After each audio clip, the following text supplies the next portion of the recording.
சே, என்ன குடிச்சிட்டு வந்திருக்கீங்களா? குடிச்சிருக்கனா? ம். ஏண்டி மணி 12 எந்த கடைடி திறந்திருக்கும் இப்போ? ஆமா, உங்க ஆட்சியில 24 ஹவர்ஸும் ஹாஸ்பிட்டல் திறந்திருக்குமோ இல்லையோ, எப்பவுமே டாஸ்மாக் கடை திறந்தானே வச்சிருப்பீங்க. எங்க ஆட்சி எழுக்கலாம் உனக்கு தூக்கமே வராதே. உனக்கு என்னப்பா, கூட 10 ரூபா கொடுத்து எக்ஸ்ட்ராவா ஒரு பாட்டில வாங்கிப்பீங்க.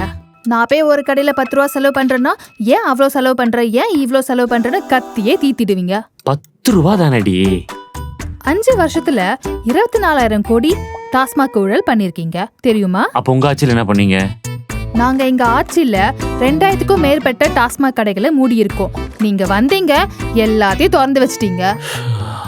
நீ இவ்வளவு பேசுவேன்னு தெரிஞ்சிருந்தா நான் நிஜமாலுமே குடிச்சிட்டு வந்திருப்பேன்டி. இப்ப கூட ஒண்ணும் இல்ல, கடை திறந்தா இருக்கும், போய் குடிச்சிட்டு வாங்க போங்க. அங்க தாண்டி போறேன். ஐயோ, பிளாக்ல 10 ரூபாய்க்கு மேல கேட்பானுங்களே. இனியும் ஏமாறாதீங்க, இது மாற்றத்துக்கான நேரம்.